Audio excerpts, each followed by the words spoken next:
we have a very important person here to as Professor who's the Vice President for Engagement and Performance in the University. So Chris. Thanks very much.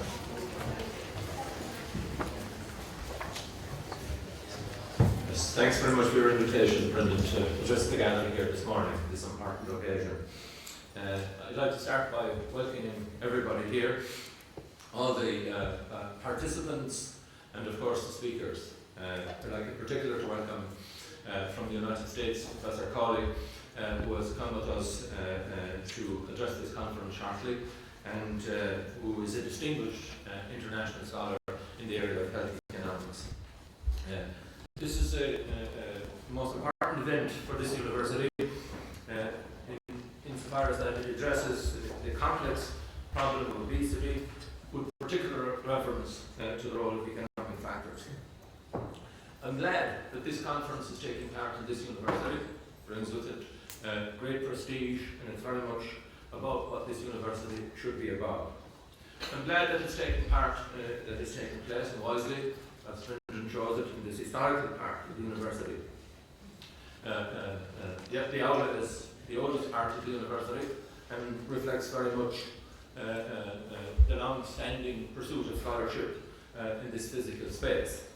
Now, the aula is also an interesting building that we're standing here, in that we also recognise that spaces and everything else changes.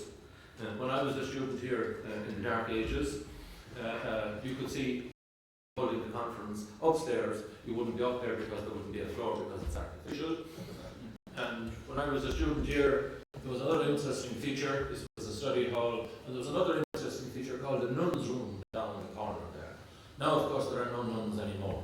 So, even though we have this historical gathering, we have also things that change, right? So, I'm really glad that this is taking place, right?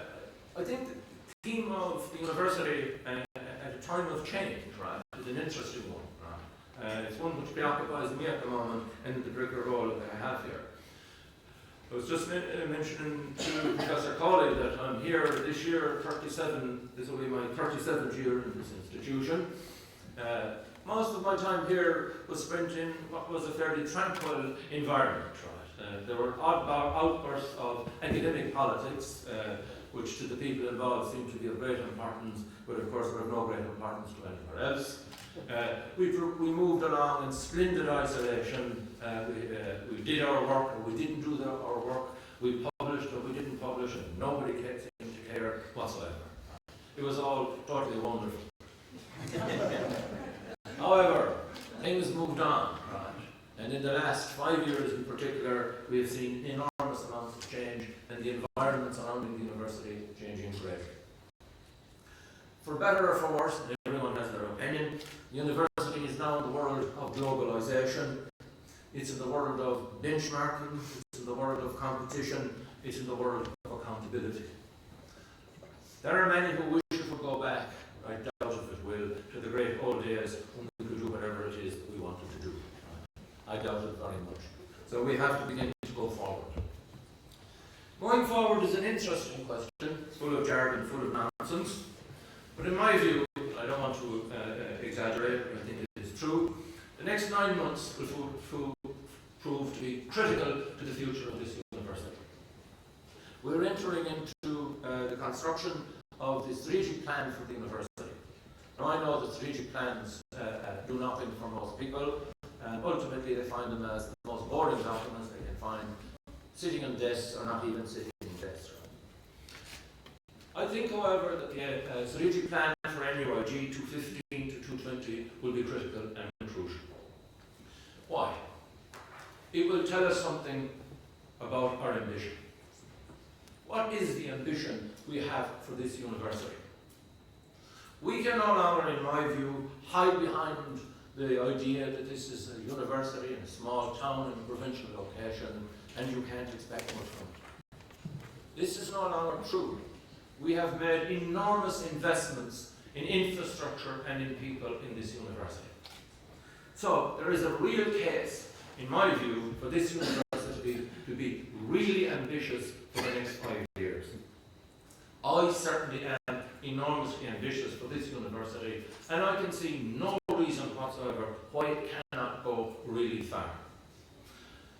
How do you measure success? This is a hugely complicated and complex issue. Well, the university rankings are something that we have to be, and I am, incredibly suspicious of. They are flaky, but they are becoming common currency, and I think that we have to pay them a great deal of attention. In these circumstances, I think it is a reasonable ambition, not the extent of it, but a very reasonable ambition for any places, at least, in the jurisdiction of the academic. Is this possible? Very much so, in my view. Let me give you an example of a university which entered the top 200 rankings of the university 2 years ago and rose 50 points in 1 year. This university, some similarities in a different country, but some similarities to where we are sitting here today, and you may not recognize it. Exeter University, which, as I understand my geography, is down in the corner of Devon, yes? It is located in a town roughly similar to the size of Galway, with a vicinity and a population more or less the same. And as I say, it entered into, in 2011, the 200 points in the ranking and rose up another 50 points in 1 year. Can we do this? Can we improve?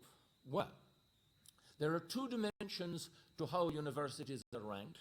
They are the objective and the subjective dimension. The measurements are citations, PhDs per academic staff, income per academic staff. Those are the objective criteria, give or take a few more. There is also the subjective criteria, which relates very much to what you are doing here this morning, right? Which is, how are you assessed by your peers globally? What do your international colleagues think of you?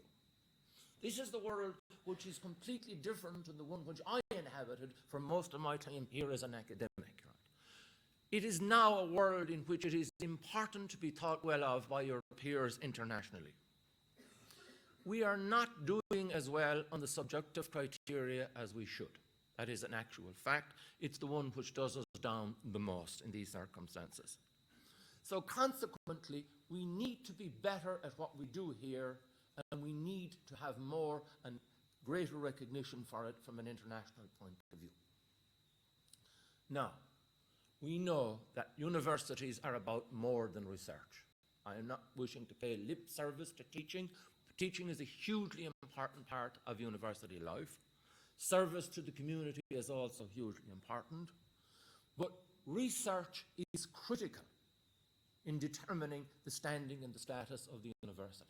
In many ways, it is what distinguishes the university from other types of institutions. It is in that sense critical. Now, research is about lots of things. It is about lots of things and it's diverse, but it's certainly about one thing. It's about developing creative solutions to problems that will improve people's lives.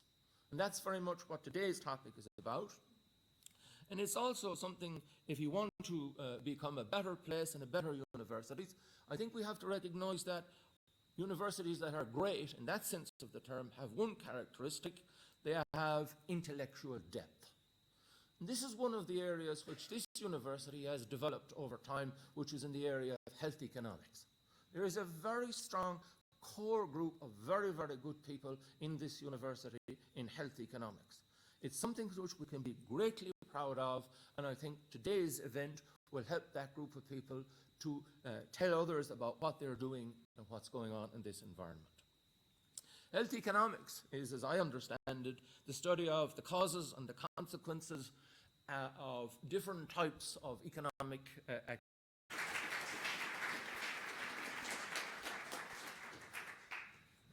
Thanks very much, Chris, for that excellent introduction.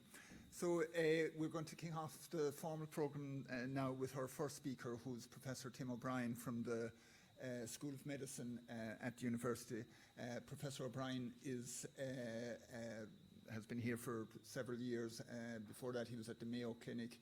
And since he's been here, he's established Remedy, which is one of the leading medical research centres in the university.